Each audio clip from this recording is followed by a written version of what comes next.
So welcome. My name is Chris Ajamian, and I'm the CEO and founder of Kate's Tutoring and Educational Services, and I'll be your co-host for today. On behalf of the entire Kate's team and community, we hope that you and your family and friends are all well and safe during this time, and thank you for your participation in today's webinar, especially in light of the current context. For elementary and middle school students, the past month has been like no other. Separated from their friends and usual routines, younger students are adjusting to working at home, taking classes online, and being locked in the house with mom or dad. Their parents, meanwhile, have been thrust into the role of teacher and taskmaster, often while juggling their own transition into remote working. So, how is everybody managing? Well, to find out, we're here today with senior Kate's tutor Adam Harrington, who's been striking conversations with parents and younger students across the U.S., all while supporting families through online tutoring sessions. So I'll turn over to Adam in a moment, but just a couple of housekeeping tips. I'll facilitate today's conversation. It's Adam's show. And if you do have questions at any point in time, please ask them in the designated Q&A panel in your controls, which you can access by scrolling over the bottom of your screen or maybe the top of your screen, depending on how your interface is set up. Additionally, we have a number of slides to share. And so today's session will be primarily a presentation with some conversation between Ab and I, and you'll be seeing us going back and forth between the presentation view as well as the sort of slide sharing view. So if you see your screen changing, you're okay. We're managing that behind the scenes. We're trying to do that too to make that a dynamic experience for you. So it's not just like talking heads. So that said, when we are off the presentation and we're just sort of two people talking side by side, you're going to want to probably put your settings on gallery view, which you can do by scrolling over to the right top corner of your browser window and selecting gallery. This allows Adam and I to appear side by side on your screen, so it's a bit more of a richer experience, but also we have a kids panel today, and so we'll be having some panelists, and you'll be able to see our guest stars as well, sort of in full view. So with all of that, Adam, take it away. Thank you, Chris. I am Adam Harrington. I am the New York City area director for Kate's Tutoring, and I'm also a tutor. Remember the Cy Sperling Hair Club commercials, Chris? Absolutely. And I'm also a client. And I'm also a client. I'm getting close to that, actually. I was just thinking, like, I'm thankful I still have my hair, but check in with me at like the 3-month mark of this, and it may all be gone. I have been a director and a tutor for Kate's for over 3 years, and I have more than 16 years experience working as a guest teacher in Los Angeles and in New York City. And I've worked in the K through 12 grades, and I've worked with several companies teaching acting to kids. So that's my experience in the education field. I also have a 3-year-old son named Miles, who, like everyone on this Zoom platform who has kids, knows that their kid is a genius, and Miles is a genius as well. So that's me. And this is here's a slide of what we're going to be talking about today. Chris, do you want to talk about that? Yeah, sure. So Adam's been sourcing feedback in a number of different sort of areas. Number one, what's working. Number two, what's not working. And then really what's missing. So Adam's prepared some wonderful insights, and he'll be talking about insights into these different questions, as well as actions we should be taking in order for us to manage this this time at home with our kids. We're also going to be bringing a kids panel together to answer questions that were submitted by our participants and some others. And then afterwards, we'll have a Q&A where we'll be able to attend to some of the questions that are in the Q&A panel. And yes, for the viewing audience, for those who have asked, you are on mute. And that's just the right way for us to manage the experience, make sure that we get through everything else, and then we can attend to your questions, in a bit. So great, here we go. Yes, that slide kind of says it. That's a quote from Caitlin Flanagan, who's a writer for The Atlantic that I saw. And it kind of spoke to me and probably to a lot of people here. I've heard a lot of things from families and friends with school-aged kids, like it feels like the walls are crashing in on us. When did I get my master's in teaching? And sometimes I wish I could practice social distancing from my children. So we are obviously in a very strange time. And the idea of this webinar is just to really check in and see and hear from people. So thank you for all of the people who have gotten in touch with me over the last week. I sent out questions to family, friends, colleagues, clients, and I got some really interesting feedback. I got this quote that's on the screen right now from this really great education blog that I saw recently called Project Forever Free, which is a great resource because it's just a forum for people talking all things education, especially during this time. It may be something worth checking in on. But this isn't school, it's emergency learning. And I liked that because, you know, this whole thing of homeschooling and learning from home, it is that, but it's different from traditional homeschooling, right? And it's not just a snow day or a week off or whatever. It is, we're in emergency kind of crisis time. So I say that because the overall message of this is to kind of like take it easy on ourselves and keep it simple. And just remembering that emergency learning. And here is, because I have an acting background as well, there's a quote from the bard himself.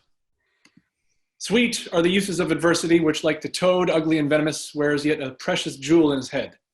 In this our life exempt from public haunt finds tongues in trees, books in the running brooks, sermons in stones, and good in everything. I like that because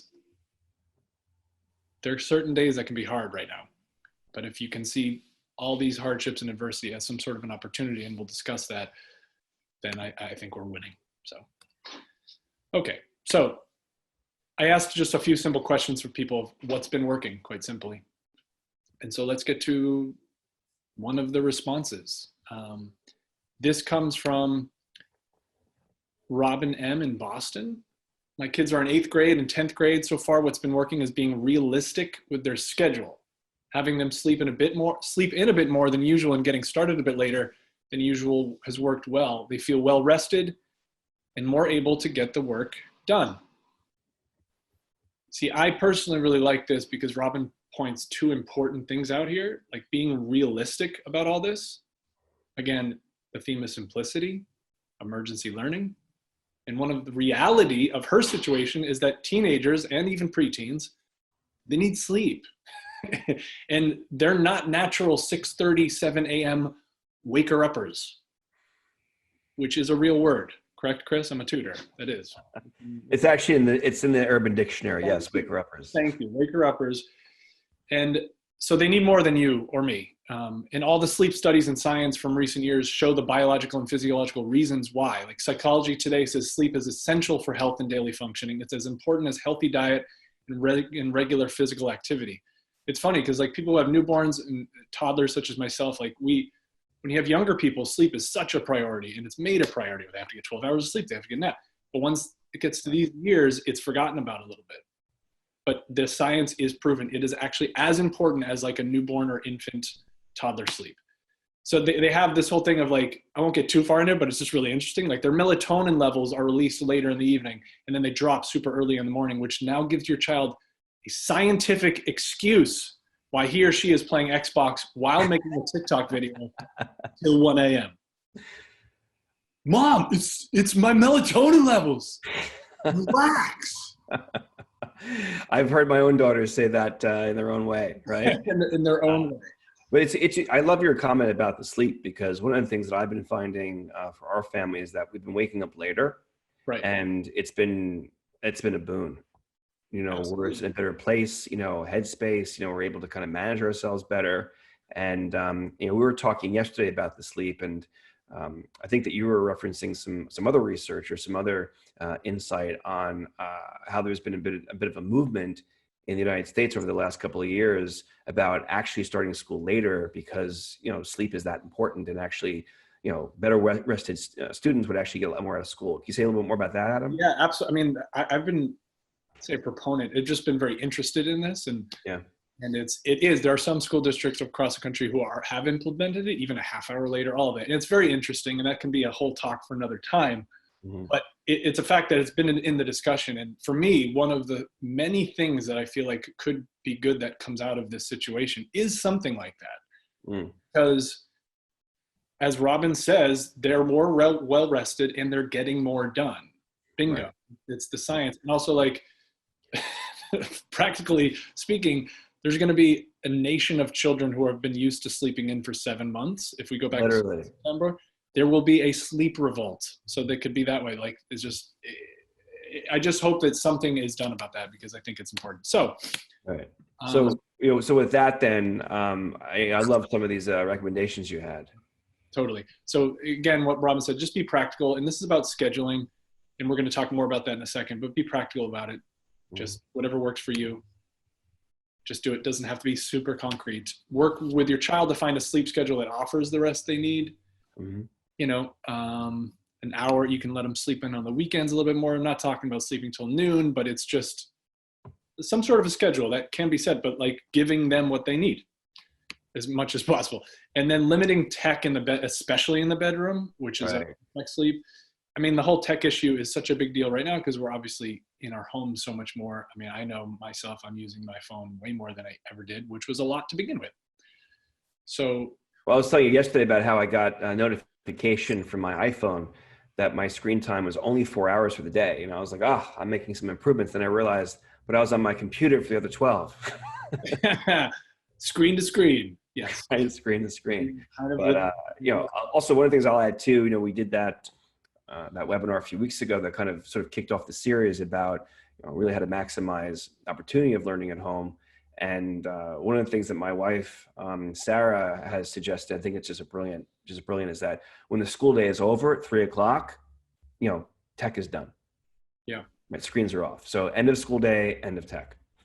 I love that. I mean, if you can implement that in your house, that's great.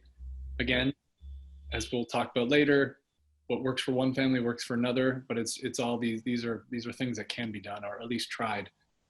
Right. But especially with sleep. And we talk, let's get into the next one because it's about space and really keeping your bedroom as a sacred space of sleep. Right. Not space. So this is a answer given by Jenny Y in Boston. Carving out a dedicated workplace for each child with all materials they need. Pencils, crayons, paper, charters, sticking to a schedule, and one that includes breaks. Right. So, Chris, I know you the webinar we had a few weeks ago about remote learning, our initial webinar on this, you spoke a little bit about this, but it's really like, this is an interesting topic because it obviously varies on where you live.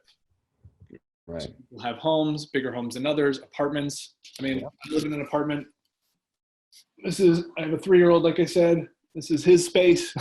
There you go. Studio space, Picasso space. I love it. So that's his space to play and do his serious work of magnet. Right. Very serious. It is. And, you know, ultimately it comes down to like a simple question. How can we give the learners the space and the time that they need so they can focus? Yeah. And just one thing to kind of add to that is, you know, and I think we've been doing a decent job of this, you know, in our home, and, you know, we're lucky insofar that we have some rooms to do it, is, you know, we're giving the students the space to work, right? And we're allowing them to stick to a schedule. We're, of course, managing the schedule, but we're not bombarding them and sort of breaking into their rooms, you know, unannounced. We're respectful, we're careful, we're knocking on the door, you know, they are doing work in there. And right. We do want to give them the right environment to do so. So, yeah. Absolutely. I mean, that's the thing. If their bedroom is their workspace, that's great. But there are, as we can go to the next slide, of just of how to kind of, how to make it as efficient and as, you know, exciting for them as possible. Yeah. Well, exciting, but also just, I guess, practical and efficient. So designating a space in the house as a workspace. Right. And with your child, especially with these materials for younger children, I know a lot of schools are dropping off tubs of materials at times, you know, for your kindergarten, so second grader, third graders. We got like construction paper and scissors and glue. and it can get all over the place, and that's going to make you a little crazy. And it's also, it's maybe not as effective. So what I do with my son is like the night before which I'm sure all of you do too, like organize the workspace maybe the night before. And if you're not doing it with your kid, you can do it a little bit, but eventually that's probably going to get old. So make that part of the agenda of the day, right? So that when they get to their space, it's there, or make sure they're doing it, or you help them. And yeah, public rooms of the house, as you mentioned a few weeks ago, is great, because if that's possible, because it's like they're not holed up in their room. Right. So, yeah. Right. But not the kitchen, though, because the kitchen is like Grand Central Station for the house. Not the kitchen. And we don't want them to be, again, this idea of minimizing distractions and interruptions. One thing, too, I'll say is that this idea of, you're talking about making the workspace, a fun place to be in. One of the things, again, my wife, it was her idea. Her and the kids, what they've done in the house is they've actually taken the school closure, and at least the first few days or weeks of the, of the acclimation period, to actually redo our basement. And it's now considered like the hangout, and the kids like being down there. They like working down there. My older daughter spends, most of the day, most of the work day down there within her academic time, which I know we'll talk about in a second. Mm-hmm. And it's been great. It's been great. So. Yeah, I've heard that a lot too, of like houses being remodeled, and also for parents who are working from home. There are dining rooms that are being taken over and made into offices. So there's a lot to consider. It's not just like find a place in your house. I know it's not that easy. Yeah, it's got to be intentional. It's got to be intentional, and it's for literally everybody, because everybody is working at home now, for whoever is able to. So this is another thing that is working. This is from Shay K in New York City. Consistency and a solid routine. If they have chunks of time where they work on certain subjects and clearly defined playtime or independent time, they tend to stick to the plan and seem to be more focused when it's math time or reading, writing time. And you actually make, just again, I asked this the other day, I think it's important. Independent time, can you sort of like qualify what Shay means there? I think that what it means is free time, or time for, if it's a regimented schedule, that there's time that's not just, that might be somewhat have, some, so like free choice or something. Free choice time, yeah. That is like something that they want to do. And every child has something that they love doing. So if it's like reading their favorite book, that's not on the schedule, or coloring, just whatever it is. So, of course. And also independent, giving a little break for mom and dad. Right, of course. Your own for a little bit. But this is, so the idea of schedule, I feel like, is probably the most important thing. I feel maybe issue right now that I'm hearing from people, like, how are you scheduling this? Or especially for kids, for younger children, like 5 to 11, and if families who have more than one child. Would you agree, Chris? Yeah, 110%. I know we have some of these schedules up here, and I guess I'll bring it back up actually. One of the things that's been just really important is not just having a schedule, but also making sure that schedules in the house are coordinated amongst everybody. Right. Exactly. And these are these couple schedules that you put up here. This was actually from the Success Academy website. They are the largest charter school system here in New York City. Mm-hmm. From a recent thing that they're posting for this time. And again, this is a suggestion, but I liked it only because it's a starting off point, right? I mean, you can establish some sort of schedule, and so it's 3 through 4. Right. Sorry, because you went a little bit. Let me just say this. So yeah, they're like, for the most amount of work they're suggesting for K through 2 is 2.5 hours a day. That's the most, with a lot of breaks. But what's interesting here is the K through 2 and the 3rd and 4th, the beginning and end times are the same. And that's for coordination for the whole family, right? Rather than be like, you know what, I'll have my 6-year-old start at noon, or if you can't, like having a start where everyone's like, all right, we're doing this. Mm-hmm. But breaks are different, obviously. So for different kids, and well, this is interesting because in this one, in K through through 2, it looks like the academic time is about a half hour increment, right? Yes. Then their break, right? Then their first break is an hour. Mm-hmm. Then their lunch is an hour and a half. Yeah. And there's another break in here. So it's frankly mostly break time for K through 2, with some learning kind of mixed in. But then as you get into the 3 through 4, these are a bit more, I guess, what one would expect. I found this interesting, Adam. Did you have any insights on why, reading was an entire hour, whereas everything else was more like half hour? Well, yeah. I mean, the idea is, this also comes from a quote from, which I think is later, but when scheduling, all the issues of scheduling, well, I want to keep, there's a lot of things out there. There's a lot of materials being given. It's either one of two things. There's too much material being given, too much. Absolutely. 100%. That, and it's like overwhelming. Yeah. And a lot of parents are just feeling like the work is being given to them, and the schools are trying to do as many Zoom calls, private, but it's just not, it's not working for some people as well as they were hoping. But if you can do if you're having a day where your child is just not doing what they are, quote, supposed to be doing, or what you'd like for them, just have them read. Just if there's one thing that you can take away from it, it's just read. What's nice about this too, and we haven't discussed this because I'm really absorbing this now for the first time, is reading is really the anchor, right, for everything else. And so I really appreciate how they're establishing reading time in the morning to kind of get students kind of in the mode. Plus, they're also probably fresher, right, during that time, and then they have their half hours, throughout. And then it also ends, well, not ends, but towards the end of the day is also more reading. So really, I see this schedule to me is really it's really showing how reading is an anchor for a child's learning and can kind of help to, set the stage for a very productive day. Absolutely. And I'll just say one thing. I mean, as far as Julie S. from Wellesley had emailed me, and one of her answers that she has 3 kids, one of whom we're actually going to be speaking with later, the 11-year-old, who is kind of, that's the thing. You have if you have 3 children, they all have different personalities, right? Different working abilities, and also just working styles.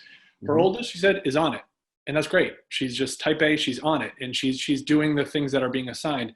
And then she has a really young child, and then there's a 6 or 7-year-old who is having a harder time, and that seems that makes sense to me, because that age, if you think about, I was a sub for elementary school kids. If they are so regimented during the day, their days are like half-hour increments. We're doing this. That's what they're coming from. They're coming from school where it is like, people used to ask me if I preferred subbing elementary or high school better. And I would say I actually liked elementary, which would surprise people, because as a sub, the schedule would be so laid out and it was a little bit easier, because that's just what they're coming from. So that's obviously not possible to have that as regimented, but just to keep in mind, that's where they're coming from. So if there is even 2 hours during the day for your little ones of we're going to do this, and then at 20 minutes, we're doing this, you may find that they actually love it.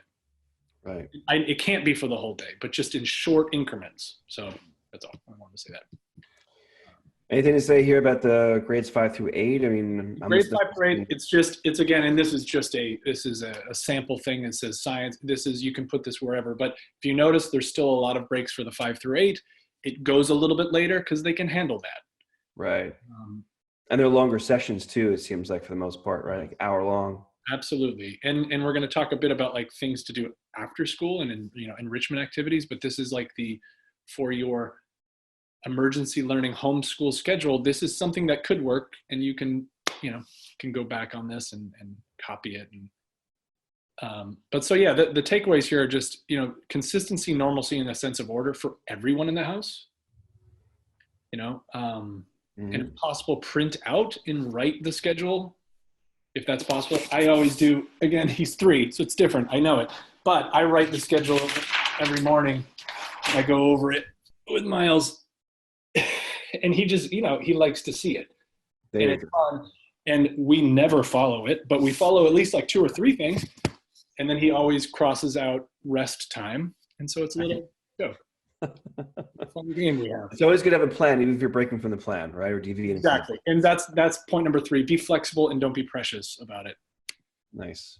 It's sorry, hold on. Yeah, don't be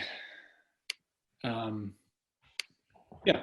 And again, if you had to focus on one thing, is Eva Moskowitz, who is the CEO and runs Success Academy. Mm-hmm. It would be, if you go to the next slide, yeah, exactly. When in doubt, just read. Yeah. And I love this. Yep. And I totally love this. Again, if you're having, everybody's going through this in their own way. If you are having a child who is just not having any of it on a day, let it go and just have them read. And you don't even have to ask follow-up questions. But if you are, which is also a good thing to do, if you want to set the expectation before having them read of like, I'm going to check in with you, which you should do. We were talking about that a few weeks ago, how it's also a strategy for helping parents not just stay engaged with the learning, but also check that the students are doing it and putting in quality work. Totally. And so here are some questions you could ask you could set them before you're going to read 3 chapters. I'm going to ask you 2 questions. You can pick 1 or 2 or 3 of these. This is great. I love it. And then there's also questions here, I think, for 6 to 8. Yep. These are just, and again, maybe your 6 to 8 graders, you do say, like, you have to write this down because we got to keep the writing skills up. Give me a paragraph. Mm-hmm. And I'm sure a lot of schools are already doing this anyways, but yeah, this is just for those days of just like, you know what, let's throw the schedule out, let's read and do a little reading comp. And what I also love about this too, Adam, is that oftentimes when we're normally in session in school, we sort of outsource our education of our children to the experts. And oftentimes we only really engage meaningfully with our students and their progress through, say, parent-teacher conferences. Right. And so there's really an opportunity now for parents to become so much more engaged and involved. Yeah. In their children's learning. And I think these questions are great. I love what you're doing here. Well, I thank you. And the parent, that's a good point. That's something we'll talk about in a second, of just communication with the teachers, even now, especially now. Right. But see, here's some great reading resources, right? Your child's school is always number 1. Mm-hmm. They will be providing things and books. Tumble Books. Can you tell me about Tumble Books? I haven't heard of that. Yes, Tumble Books is in the public library is it's probably the best free resource you have. So just, I'm sure all of you are on that anyways, but just never. It shows you how much time I spend in my public library. Yeah. It's there. So, but in Tumble Books is similar to Audible, where it's a really great resource. It's not free, but if you go on Tumble Books website, there's also math resources. There's audiobooks, there's ELA kind of interactive, but it's great. But yeah, it's not free, and neither is Audible, as we know. But Overdrive is. So Overdrive is free. Got it. Very cool. Yeah. So, what's not working, Mr. Harrington? It's not working. We started with the positive. We're gonna get to the nitty gritty here. So yeah, well. This comes from Charles K. and Holliston. Yeah, the only dad on here. Go dad. There you go. They should be having more scheduled Zoom classes each day. And also, if you go to, this actually goes to the next slide as well. And then this ties in also with Shay K from New York City again. In homes with more than 1 kid, there's definitely a child who's consuming more of the parent's attention while the other children don't get the needed guidance. If there were virtual classes for each child, I think they'd learn a lot better. The entire household would benefit, even if it were only for 2 or 3 lessons, 30 to 45 minutes per day. So this is like kind of the big theme. Almost everybody had something to say about this. Really? Yeah. I mean, some people were like, we're all good. But for the most part, there was this of like, we would love more interaction. So, I would say one thing that, we could refer back to some of the things we talked about scheduling, reading. Right? If like the schedule is not working, you can create your own schedule. But the main thing I would say here is communication, just like you were talking about with parent, our own parent conference. We have to set them up ourselves now. Right. This is emergency learning. Emergency learning. And a month into this, some schools and classrooms are able to provide more effective online teaching than others. It's just a fact. So just email your teacher, call them if you can, ask them. For maybe, can I have at least 1 or 2 private online check-ins with my child each week? Maybe every, and we can't make any assumptions here that we are knowing what it's like on the other end for these teachers. We just can't. So by you reaching out, who knows, you may have like jump-started where they're like, okay, yes. Again, we're 4 weeks into this, so I'm sure a lot of you have already been doing this. I'm not naive to think that, but I also know how like communication works, and sometimes people can just be like, I don't know, there's like frustration, right? But just always remember, like, let's just check in with the teachers. That's kind of it. I mean, and also Julie S. was saying that they're having the Zoom meetings, but they're not so effective, right? Because it's 26 7-year-olds on a Zoom meeting. You just imagine what that's like. Especially with parents who don't know how to do the mute. I can't hit them. I don't know how to. So. Well, what's interesting too about this is when our school district started off with the distance learning strategy, they had a live synchronous meeting to start, and then they got rid of it because of like what you're saying right here. Yep. But then what happened was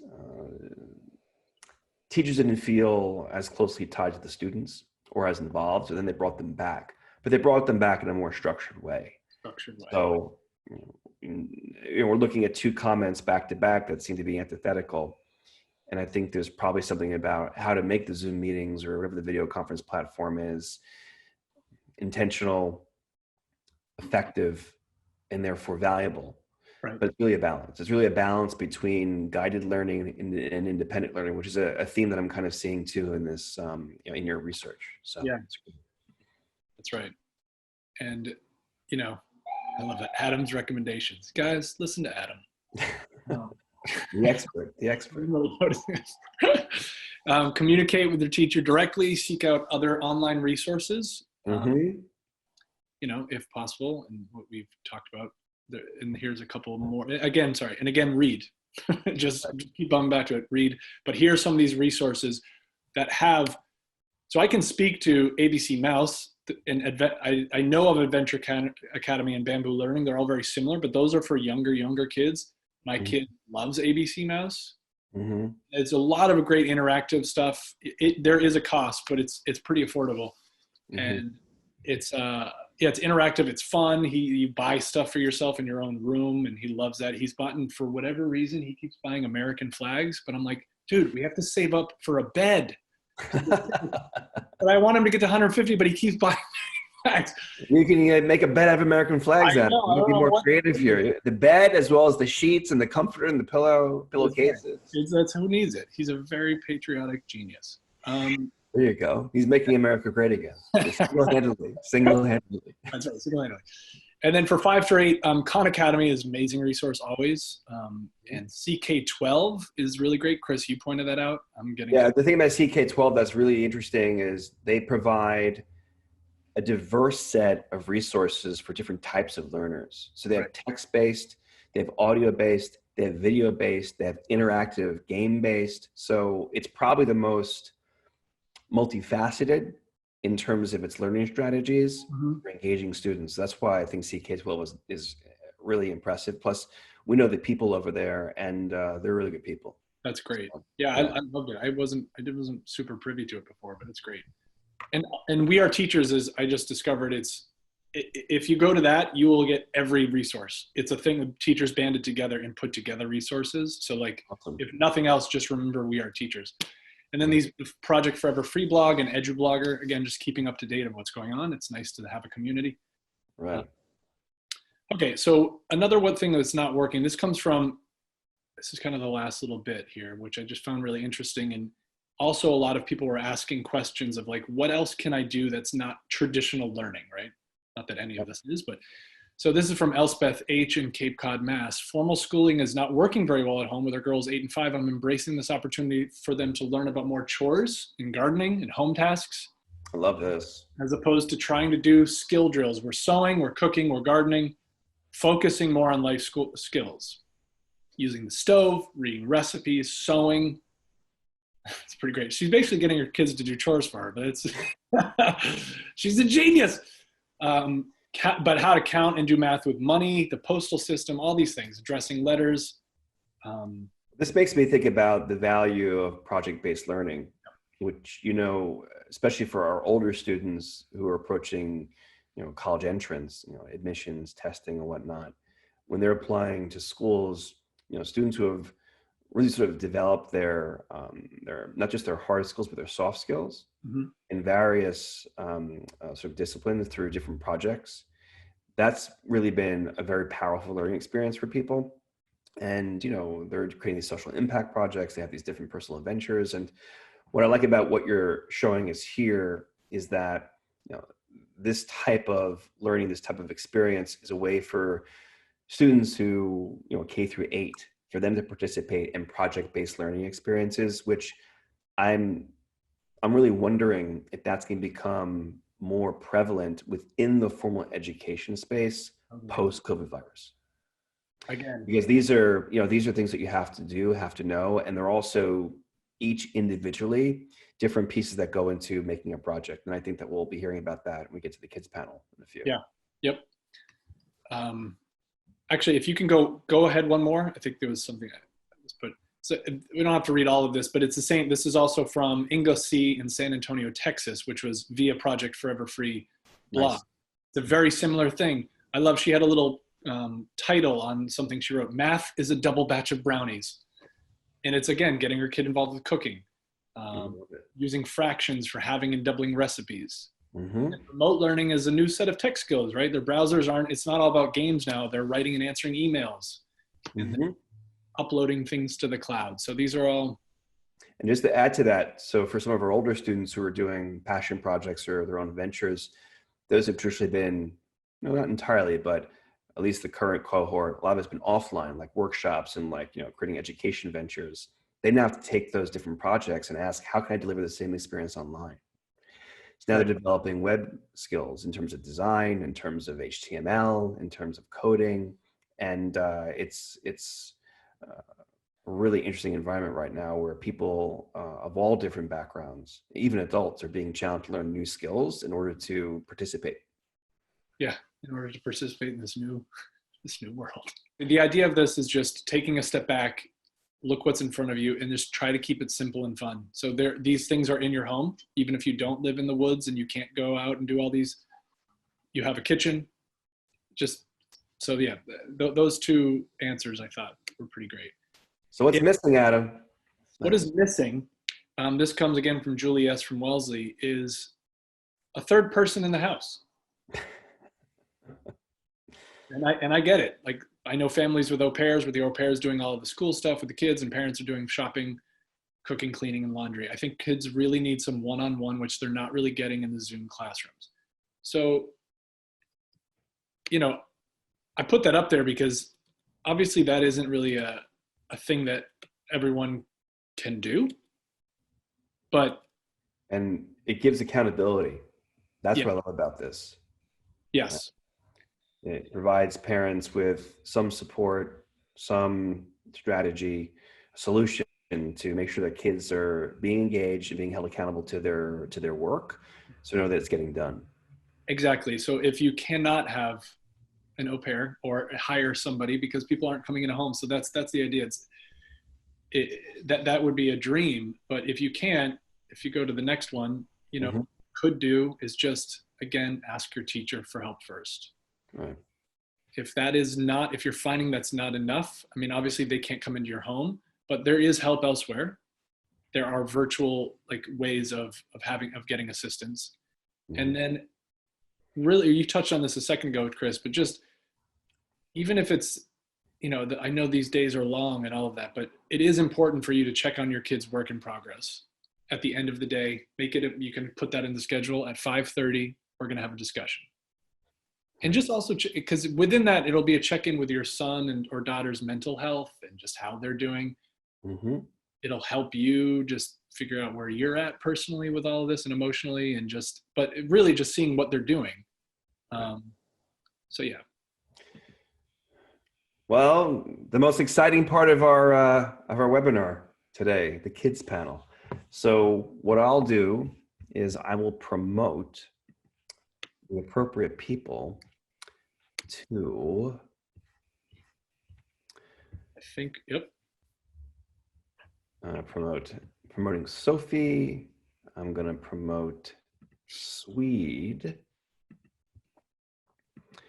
And I'm going to promote Hannah. They got promoted. They've all gotten promoted. Congratulations, you're all promoted. And we'll unmute. And we'll also allow them, they can start their video too. So, ask them to start video and ask to start video. Great. Well, great. So Hannah's with us, Sophie's with us, and I think and then Swede's with us. All right. And I will bring everyone to the fore here so we can, there we go. And then Adam, what I'll do is I'll just hide myself for a few minutes. It's all you. Sure. Hey guys, thanks for joining. I guess I'm going to start with Sophie. Sophie. Hi. How you doing? Sophie, so I hear from your mom and your dad that you have been doing, I actually mentioned you earlier in the webinar, you're famous, that you've been really good about finding out what your assignments are from your teachers in your school and completing them mostly on your own. So my question to you is, how do you find the motivation to get your work done during this time?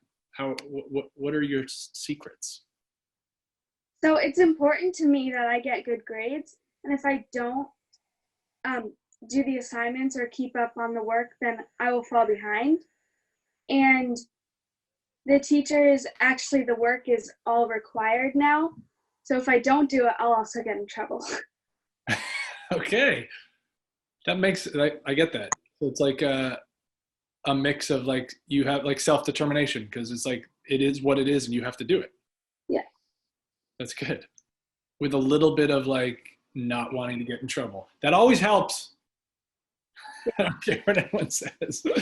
Well, I guess the other question I would have though is, have you found during this time, I mean, like, I would imagine like every human being, there's got to be a day where it is harder than others.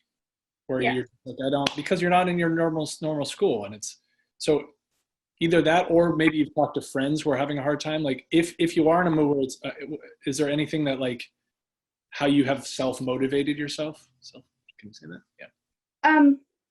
The thing about getting or doing the work at home is I get to choose when I do my work and I'm not pressured to do it like, there's not a specific time I have to do it. Mm-hmm. So if I'm not feeling motivated at one point in the day, then I can always do it later on in the day. That's great. Which is like different than regular school, right? Yes. It's kind of nice. That's great. That's great. Yeah. And that does work for students who are just like, I'm going to do it, but I'm going to do it on my own time. And that's great. Thank you, Sophie. I appreciate that. Let's go to Swede. I think you're still, let me unmute. Oh, I can unmute you. There you go. Okay, so. It's sweet. So what grade are you in? 7th. 7th grade. Sophie was in 6th grade, by the way. So I forgot to say it. So Sweet is in 7th grade. So I had a question. So how have you been spending your time after school? Like after school? In other words, how have you been keeping active when your traditional after school activities have gone away? Mm-hmm. So every day I have a chore chart, so I have to do chores every day. Mm-hmm. And then I go outside like once a day at least. And like, even if it's like raining or something, I always go outside. And also one of those sports that I do is dance, or like if you count that. But so they send me dance videos that I have to do. So I practice the dance that we were supposed to have for our recital.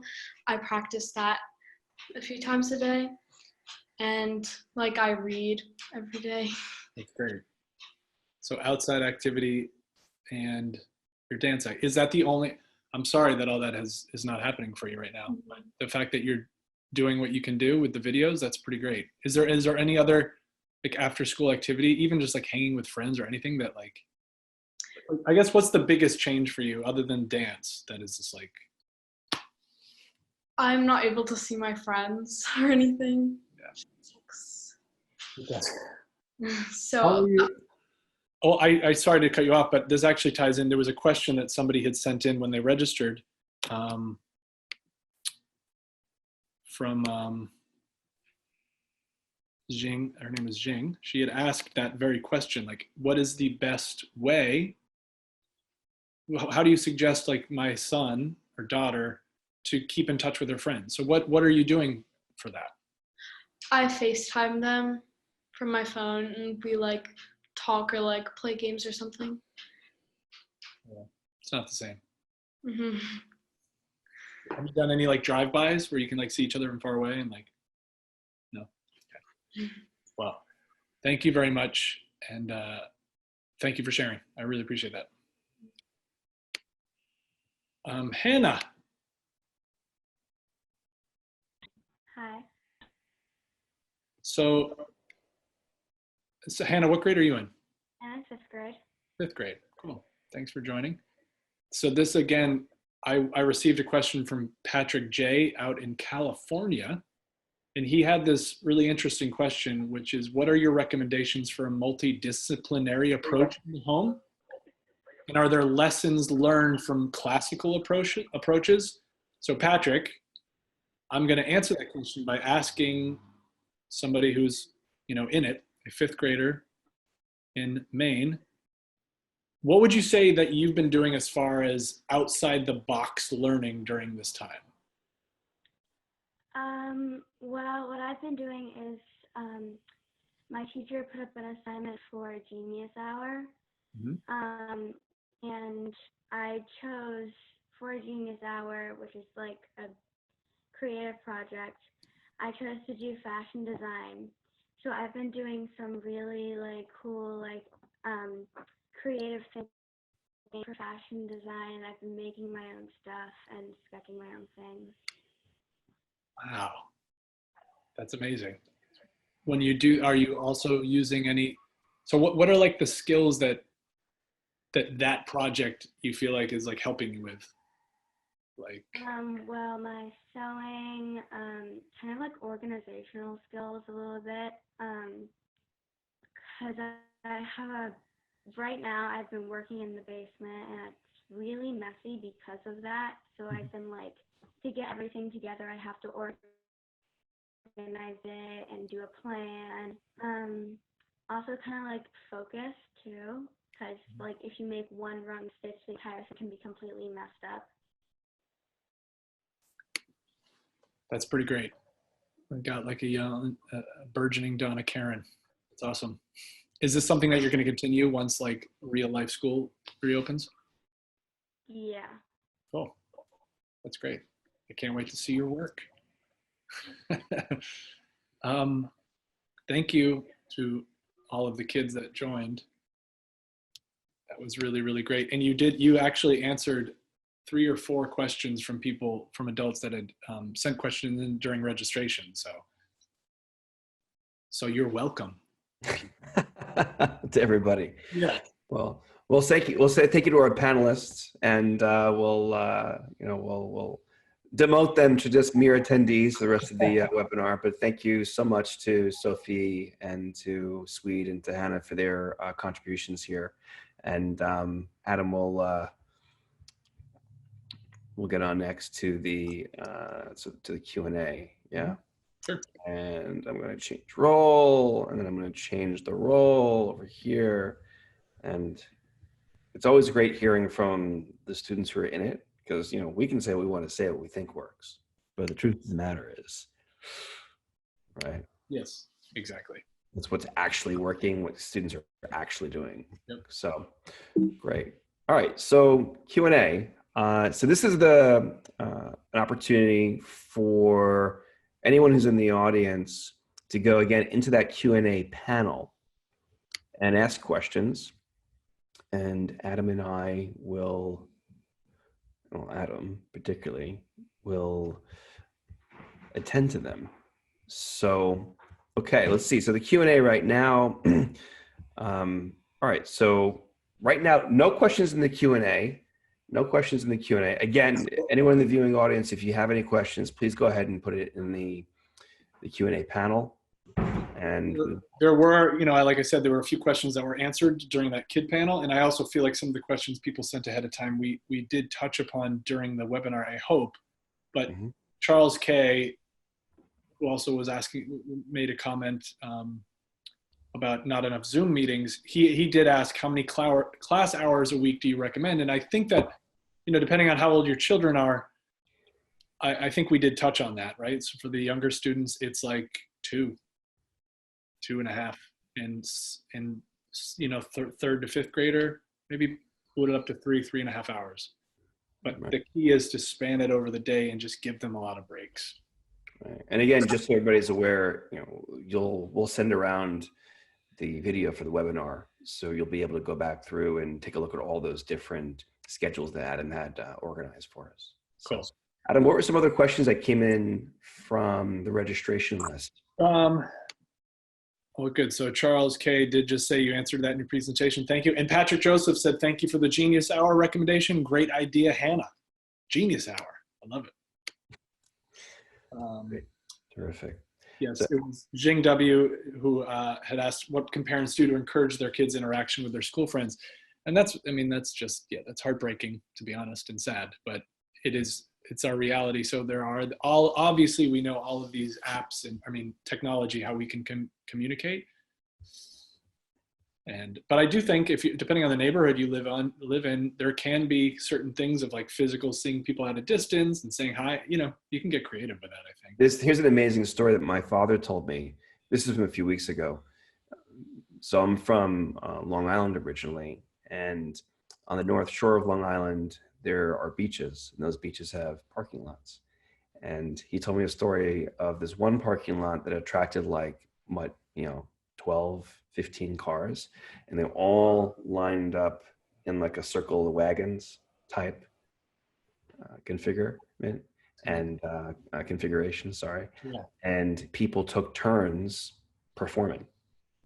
One guy was playing the guitar and singing a song, and other people were dancing on the roof of their car. And it was a way for them to all kind of come together and be together and enjoy one another's company, but at a safe distance and in public. I thought it was a wonderful story.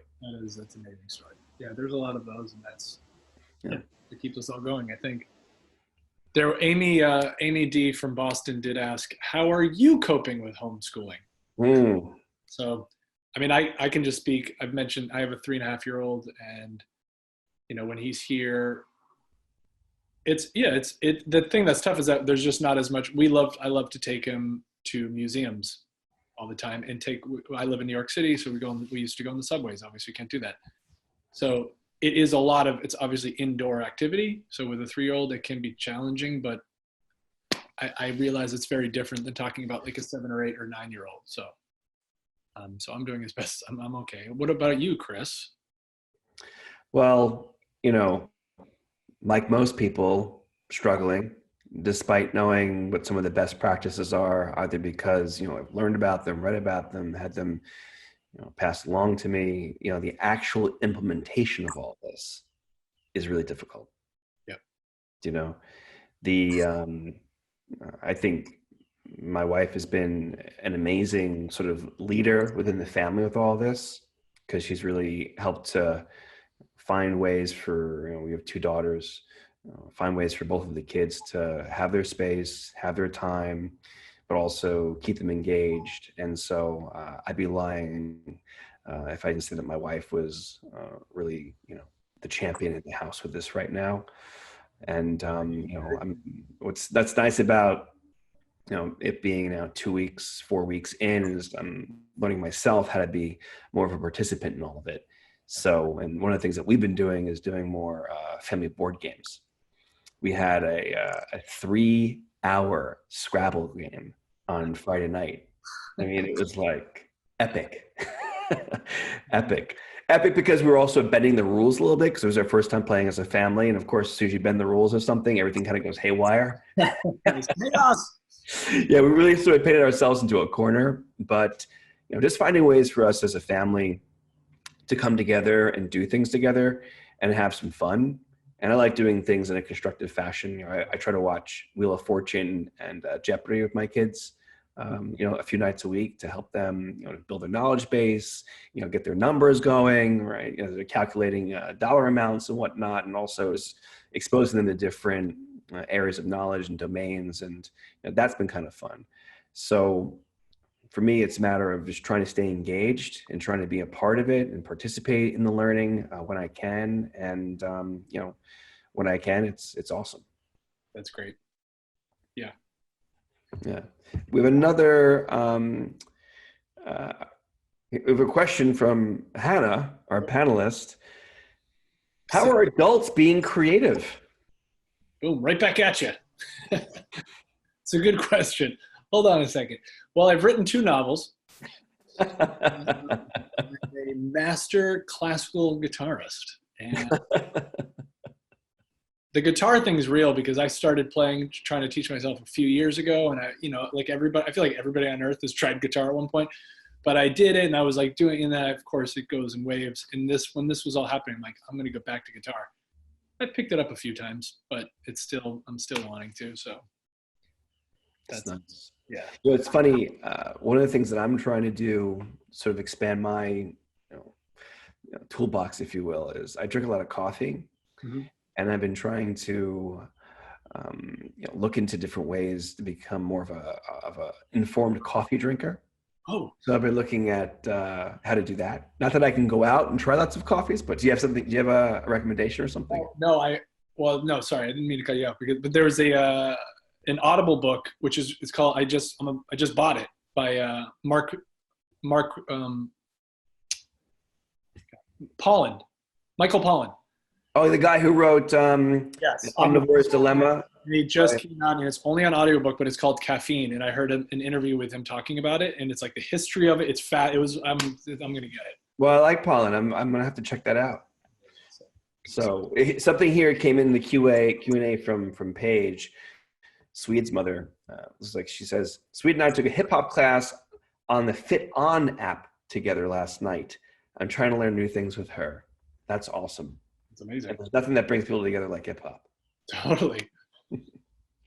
Especially a mother and a daughter. We all need more dancing and more dancing. So here we go. Patrick Joseph, Spanish lessons and like Adam, guitar. Yeah, it looks like guitar is really the thing. The thing. It is always the thing. That's amazing. Yeah. Got it.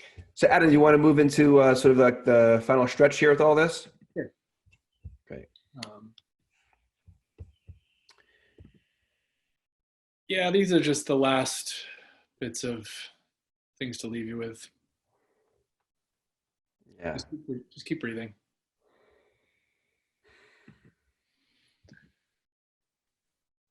You are all doing great. This isn't school. It's emergency learning. I love that. I totally love that. Give yourself and everyone involved a break. I often forget that.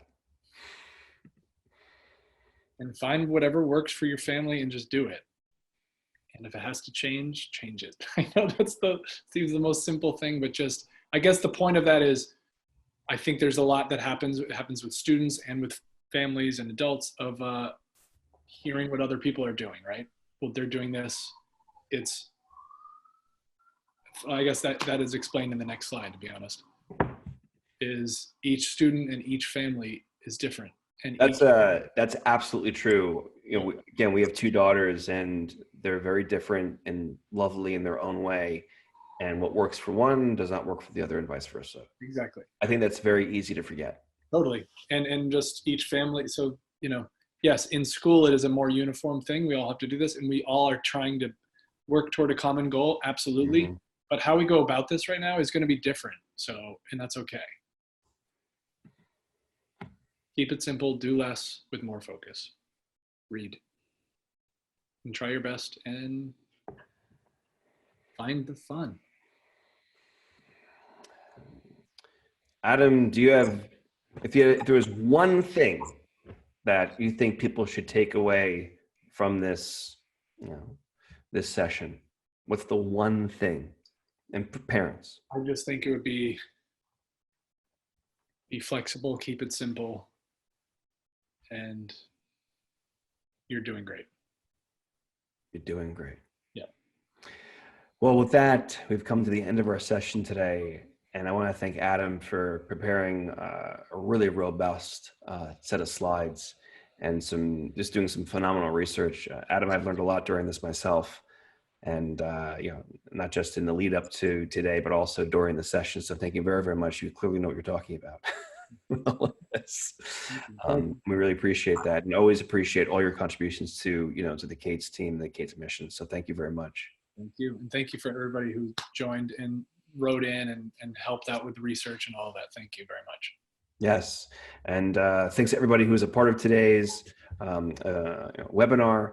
And we wish you, your family, your loved ones, your friends, everyone in your community, nothing but safety, health, and wellness during this time. So please let us know what more we can do to be of support to you. We'll be sending around the video in the coming days, and have a great day and enjoy the rest of your week.